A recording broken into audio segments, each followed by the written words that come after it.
Hello students, welcome to ADP Star Kota. तो देखिए बच्चों, आज के सेशन का क्वेश्चन आपने ऑलरेडी जो थंबनेल में देख लिया होगा। एक बाइनोमियल थ्योरम का एक बहुत ही ब्यूटीफुल सा क्वेश्चन बच्चों आपको यहाँ पे नजर आ रहा होगा। बहुत ही क्यूट सी प्रॉब्लम है। यहाँ पे आपको एक समीकरण करना -1⁻r-1 इंटू में r/2 NCR। r यहाँ पे 1 से लेके 2n-1 तक वेरी कर रहा है। तो बाइनोमियल थ्योरम की ये प्रॉब्लम है। अगेन यहाँ पे अब n की जगह कोई नंबर लेके भी क्वेश्चन जो पूछा जा सकता है, क्योंकि बच्चों एडवांस में कई बार बाइनोमियल थ्योरम की सीरीज के अच्छे क्वेश्चंस जो पूछे गए हैं, तो इसी सिलसिले में आपके लिए क्वेश्चन जो आपके लिए लेके आए। और अगेन बिना सॉल्यूशन देखे पहले खुद से आप इसको ट्राई करना और कमेंट सेक्शन में बताना कि कितना टाइम आपको इस पर्टिकुलर क्वेश्चन को सॉल्व करने में लगा। और जैसा कि यार आपकी जो डिमांड थी बाइनोमियल थ्योरम, कुछ बच्चों ने बोला था ये भी मैं लेके आऊं, कुछ बच्चों ने पीएनसी भी बोला हुआ था, वो भी प्रॉब्लम मैं जल्दी आपके लिए लेके आने। बाकी भी जिस भी चैप्टर से आप चाहते हो मेरे कमेंट सेक्शन में बता सकते हो। और यार आपके लिए इतना अच्छा कंटेंट आ रहा है, चैनल को सब्सक्राइब कर लेना ताकि कोई भी नोटिफिकेशन आपका मिस ना हो। बहुत सारी प्रॉब्लम्स हम इस पर्टिकुलर सेशन के लिए बच्चों लेके आने वाले हैं। तो चलिए यार स्टार्ट करते हैं। सबसे पहले यहाँ पे जैसे कि क्वेश्चन को हमने देखा, क्वेश्चन को देख के क्या अप्रोच आपके माइंड में आ सकती है कि एक बार हम आर की वैल्यू जो वो डाल के देखते हैं कि क्या एक्सप्रेशन ये बन रहा है, यानी ओपन इसको करके देखते हैं बेसिकली। तो चलिए यार देखो, अगर मान लो इसको हम ओपन करते हैं तो r की वैल्यू जब आप यहाँ पे 1 डालते हो तो यहाँ पे आपको नजर आ रहा होगा ये बन रहा है 1/2nc1। फिर r की वैल्यू जब हम बच्चों 2 डालेंगे यहाँ पे तो ये बनेगा 2/2nc2। जब 3 डालेंगे तो 3/2nc3। ऐसे से ये सिलसिला जो वो चलता जाएगा। लास्ट में 2n-1 तक ये वैल्यू जानी है। तो उससे पहले अगर मान लो बच्चों हम बात करें कि 2n-2 की बात करें, अब देखो 2n जो वो हमेशा क्या होगा, इवन नंबर होगा। और अगर हम बात करें कि 2n-2 की तो वो भी हमेशा क्या होगा, इवन। तो यहां पे अगर n की वैल्यू में 2n-2 डालता हूं तो ये देखिए जरा 2n-2 divided by 2n-1 sorry कितना डाला हमने 2, तो ये ऐसा आ गया। लास्ट के अंदर हम जब 2n-1 डालेंगे, तो वो यहाँ पे ओवरऑल जो वो कितना बनेगा 2n-3 बनेगा, जो कि कैसा है, ओड है। तो ये लीजिए 2n-1 जब हमने डाला तो ये 2n-1 डिवाइडेड बाई 2n-2n-1, ये हमने पहले ऐसा। अब इसके बाद में देखो, जब हम अगर मान लो कि टर्म्स जो उनको थोड़ा सा एक बार के लिए अगर मान लो कि ऑब्जर्व करेंगे यहाँ पे क्या क्या चीज लिखी हुई है, तो ऐसे केस में यार आप देख पा रहे हो कि अगर मान लो कि मैं फर्स्ट और लास्ट वाली जो टर्म है, अगर इन दोनों को कंबाइन करता हूं, फर्स्ट और लास्ट वाले टर्म को अगर आप ध्यान से देखें, जब हमने लास्ट में 2n-1 डाला है तो ये, अच्छा सॉरी, जब लास्ट में हमने 2n-1 डाला तो ये 2n-2 बना है। तो 2n-2 बनेगा, उसके साथ तो प्लस आएगा ना, ऐसा। और एक और चीज हमने क्या डाली थी, यहां पे जब हमने 2n-2 डाला था तो ये 2n-3 बना था। तो ओवरऑल ये नेगेटिव साइन, इसको ठीक कर लेना, ऐसा आ गया। चलिए अब देखो, अगर मान लो हम टर्म्स को थोड़ा सा कंबाइन करने की बच्चों कोशिश करें, तो आप फर्स्ट और लास्ट टर्म को देखिए। फर्स्ट और लास्ट को क्यों देख रहे हो, क्योंकि यार आपको पता है कि 2nc1 और यहां पे देखो 2nc 2n-1 ये दोनों सेम होते हैं।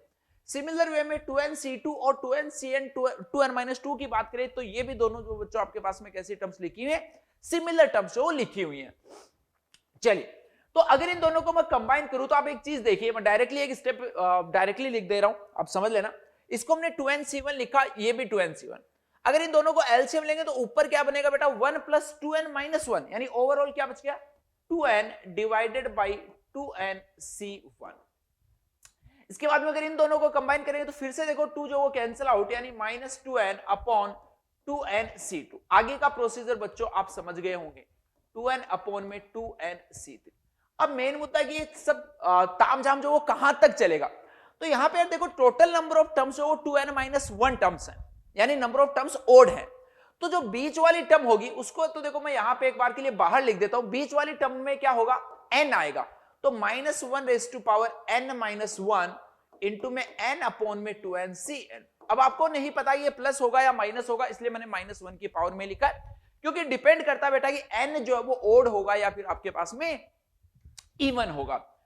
चलिए यहां पे अगर हम मान लो कि इस वाले एक्सप्रेशन की बात करें तो वो लास्ट टर्म कब आएगी, जब हम r की वैल्यू जो क्या डालेंगे, n-1। अब देखो अगर आप r की वैल्यू बेटा n-1 डालोगे तो -1n-2 बनेगा, इंटू में n-1 डिवाइडेड बाई 2ncn-1। ये ऐसा प्लस माइनस अल्टरनेटिव चलता जा रहा है। अब देखना बेटा, मैं आपको एक फॉर्मूला सिखा रहा हूं, वो शायद फॉर्मूला आपने पहले कभी नहीं देखा होगा, उसका बेसिकली हम यहां पे यूज करेंगे। अच्छा एक चीज तो यहां से समझ में आ रही है कि भाई 2n जो उसको कॉमन ले लीजिए, तो 1 अपॉन में 2n c1 माइनस का 1 अपॉन में 2n c2 प्लस का 1 अपॉन में 2n c3 से लेके ये जा रहा है लास्ट में बच्चों -1 raise to power n minus 2, sorry ये यहां पे भी 2n ही बचेगा ना, हर जगह ये 2n ही आएगा, 1 अपॉन में 2n cn माइनस 1, और ये लीजिए लास्ट में ऐसे का ऐसा n माइनस 1 इंटू में n अपॉन में 2n c। अब यार देखो यहां से एक चीज आपको समझ में आ रही होगी कि ये एक्सप्रेशन हम आगे आप तब सिंप्लीफाई कर पाओगे जब यहां पे अल्टरनेटिव टर्म्स जो वो कैंसल आउट होती हुई नजर आए। तो यहां पे आपको मैं एक फॉर्मूला सिखा रहा हूं, वो फॉर्मूला अगर आपको नहीं पता तो आगे ऑब्वियस सी बात आप इस क्वेश्चन को सोल्व बेटा नहीं कर पाओगे, तो उस फॉर्मूले को ध्यान से देखना, क्योंकि जनरली हम एनसीआर इन सब के फॉर्मूलाज याद रखते हैं, बट 1 अपॉन एनसीआर का बच्चों में आपको यहां पे आज ये फॉर्मूला जो वो सिखाने वाला हूं। इसका बच्चों ये फॉर्मूला आप अपनी नोटबुक में या आपके जो भी नोट्स वगैरह है वहां पे आप इसको ध्यान से नोट कर ले और इसको हमेशा के लिए याद रखें। बहुत ही पावरफुल बच्चों ये फॉर्मूला है, ठीक है। जो 1 अपॉन एनसीआर होता है that is equal to n plus 1 upon n plus 2 into में 1 upon n plus 1 C R plus 1 upon n plus 1 C R plus 1। इस फॉर्मूला को बच्चों आप याद रखना। इस फॉर्मूला को आप देखो, इसका पर्पस क्या है, क्योंकि आपको दिख रहा है कि टर्म्स अल्टरनेटिव नेगेटिव आ रही है, तो ये कैंसिल आउट करने की मैं बेसिकली कोशिश कर रहा हूं। तो 2n यहां पे देखना जरा, 1 अपॉन में 2n c1, यानी कि n की जगह बेटा यहां पे 2n है और r की जगह 1 है, तो ये देखो क्या बनेगा आपके पास में 2n plus 1 divided by 2n plus 2 into में यहां पे देखो जरा क्या बनेगा आपके पास में 2n प्लस 1 c1, और ये लीजिए बच्चों 1 अपॉन में 2n प्लस 1 c, ऐसा आएगा। चलिए अब आगे वाला देखो 1 अपॉन यहां पे अगर अप्लाई करेंगे तो ये वाला पोर्शन तो हर जगह बेटा सेम ही रहेगा, 2n plus 1 divided by 2n plus 2। ये देखो यहां पे क्या बनेगा 1 अपॉन में 2n प्लस 1 c2 प्लस में 1 अपॉन में 2n प्लस 1 c3। ये सिलसिला बच्चों ऐसे चलता जाएगा। ये वाला एक्सप्रेशन देखना -1 raise to power n minus 2 into में ये बनेगा 2n plus 1 divided by 2n plus 2, और ये बेटा जो ब्रैकेट में आएगा वो आएगा 1 अपॉन में 2n plus 1 c n minus 1 plus में 1 अपॉन में 2n प्लस 1 c n। और ये जो बाहर एक्सप्रेशन था वो अभी बाहर का बाहर मैंने लिखा नहीं इसका, वो अभी ऐसे का ऐसा है। अब जरा देखना क्या 2n प्लस 1 हर जगह से बाहर आ गया? जी सर बाहर आ गया, तो 2n इंटू में 2n प्लस 1, 2n प्लस 2 भी बाहर आ गया। 2n प्लस 2 का मतलब क्या है? 2 इंटू में n प्लस 1 लिख सकता हूं इसको भाई। अब देखना जरा अंदर क्या माहौल है बेटा, ध्यान से देखना जरा इसको, अंदर वाले माहौल को मैं आपको दिखा रहा हूं।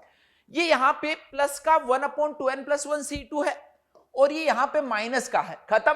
सिमिलर वे में ये यहां पे प्लस का आएगा, यहां पे माइनस का, खत्म। यानी अल्टरनेटिव टर्म्स कैंसिल आउट होती जा रही है। यहां पे बच्चों ये बच रहा है 1 अपॉन में 2n प्लस 1 c1, लास्ट में एक नेगेटिव वाला बचेगा। और अच्छा नेगेटिव पॉजिटिव तो हम बोल नहीं पाएंगे, बट हाँ ये ऐसा बचेगा भाई -1 raise to power n minus 2, और ये लीजिए बेटा 1 अपॉन 2n प्लस 1 cn, और जो बाहर वाला एक्सप्रेशन था वो है -1 raise to power n minus 1 into में n divided by 2n cn। ठीक है, ये बड़ी मजेदार प्रॉब्लम थी, है ना। अब यार देखो एक चीज को समझना, मैं आपको यहां पे बता दे रहा हूं कि बेसिकली अगर n को आप इवन लोगे, ध्यान से समझना, सुनना मेरी बात को, अगर आप n को इवन लेते हो तो ये टर्म पॉजिटिव की होगी, ये टर्म नेगेटिव की होगी। अगर आप n को ओड लेते हो तो ये टर्म नेगेटिव होगी, ये टर्म पॉजिटिव। यानी इन दोनों का साइन, n की वैल्यू चाहे ओड हो या इवन हो, इन दोनों का साइन हमेशा ऑपोजिट रहेगा। ये सुनो, चलिए अब देखो ध्यान से देखना जरा, इस वाले एक्सप्रेशन की अगर मैं बच्चों बात करूं, यहां पे सबसे पहले ये वाला जो एक्सप्रेशन आपको नजर आ रहा है इसको मैं ओपन करता हूं, 2 से 2 जो वो कैंसिल, इतने पार्ट की बात कर रहा हूं बेटा मैं, 2 से 2 कैंसिल आउट हो चुका है।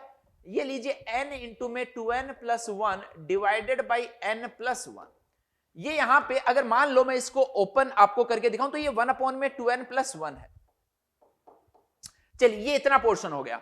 अब यार यहां पे आप ध्यान से जरा नजर देखना थोड़ी सी, ये जो 2 से 2 तो कैंसिल आउट हो गया, ये बन रहा है n इंटू में 2n plus 1 divided by 2 into में n प्लस 1 इंटू में -1 raise to power n minus 2, 1 upon में 2n प्लस 1 cn, और ये लीजिए बेटा plus minus 1 raise to power n minus 1 into में n अपॉन में 2n cn। अब ये देखो -1 की जो पावर है इसको एक बार आप छोड़ दीजिए, बाकी एक्सप्रेशन में आपको ये वाला जो इतना बड़ा लिखा है इसको सोल्व करके दिखाता हूं। अच्छा सॉरी, ये 2 से 2 तो कैंसिल आउट हो गया था ना, ये 2 से 2 तो कैंसिल आउट हो गया, तो n इंटू में 2n प्लस 1, ध्यान से देखना बेटा, n इंटू में 2n plus 1 divided by n plus 1, और ये यहां पे क्या लिखा था 1 अपॉन में 2n plus 1 cn, 1 upon 2n plus 1 cn, ये एक्सप्रेशन था। इसको और आगे एक एक्सप्रेशन और है, इसको मैं आपको सोल्व करके दिखाता हूं, ध्यान से देखना जरा। ये ऐसा लिखा बेटा n इंटू में 2n plus 1 divided by n plus 1। यहां पे देखो यार, अगर मान लो मैं इसको ओपन कर देता हूं तो ये क्या बनेगा 2n प्लस 1 फैक्टोरियल, ये ऊपर n फैक्टोरियल, और ये इसमें से माइनस होगा बेटा तो ये n प्लस 1 फैक्टोरियल, ऐसा आ गया। चलिए अब देखना मजेदार चीजें करते हैं। ये जो लिखा हुआ है ध्यान से देखना जरा, इसको बेटा हम क्या लिख सकते हैं 2n प्लस 1 इंटू में 2n फैक्टोरियल, तो ये देखो ये इससे कैंसिल आउट हो गया, बच गया 2n फैक्टोरियल। अगर हम मान लो इसको खत्म कर दे तो n प्लस 1 इंटू में n फैक्टोरियल, तो ये देखो यहां से इसको अगर हम खत्म करेंगे तो ये आपके पास में n फैक्टोरियल जो वो बच जाएगा, क्योंकि हमने इसमें से n प्लस 1 जो है वो इसमें से हमने बच्चों क्या ले लिया था, बाहर ले लिया था। तो ये देखो n अपॉन में ये 2n n factorial n factorial, तो क्या ये n 2n cn बन गया? जी सर बिल्कुल बन गया, n अपॉन में 2n cn, ध्यान से देखना। और साथ में था इसके -1 raise to power n minus 2, वो भी मैं लिख देता हूं ना, -1 raise to power n minus 2। और जो लास्ट वाला था वो देखो अब क्या था, वो था plus -1 raise to power n minus 1 into में n अपॉन में 2n cn। ध्यान से देखो जरा, क्या ये पूरा एक्सप्रेशन कैंसिल आउट हो जाएगा? जी बिल्कुल हो जाएगा। कैसे? क्योंकि यार अगर मान लो कि n आपने इवन ले लिया तो ये पॉजिटिव ये नेगेटिव कैंसिल आउट, n अगर आपने ओड ले लिया तो ये नेगेटिव ये पॉजिटिव ये भी कैंसिल आउट। यानी अगर हम बात करें तो ये पूरा पोर्शन जो बच्चों क्या हो चुका है, जीरो हो के खत्म हो चुका है। तो ये यहां पे 2n प्लस 1 से 2n प्लस 1 कैंसिल आउट, तो ये फाइनली देख रहे हो कि कितना बच रहा बच्चों, n divided by n plus 1। तो ये इतना सिंपल सा एक्सप्रेशन आपके पास बनेगा। अब आप चाहो, अगर आप सोच रहे हो कि आप इस रिजल्ट को डायरेक्टली याद रख सकते हो तो याद भी रख सकते हो, क्योंकि अगर मान लो डायरेक्टली यहाँ पे n की वैल्यू मान लो 10 देके इसने बोल दिया 21 तक जा रहा है, सॉरी 19 तक जा रहा है, तो n की वैल्यू आप 10 डाल के डायरेक्टली आपका आंसर आ जाएगा 10 डिवाइडेड बाई 11। तो बहुत ही अमेजिंग प्रॉब्लम है बच्चों ये बाइनोमियल थ्योरम की सीरीज से रिलेटेड क्वेश्चन। कमेंट सेक्शन में जरूर बताना आपको ये क्वेश्चन जो वो कैसा लगा और नेक्स्ट प्रॉब्लम आपको कौन से चैप्टर की चाहिए। Okay students, best of luck.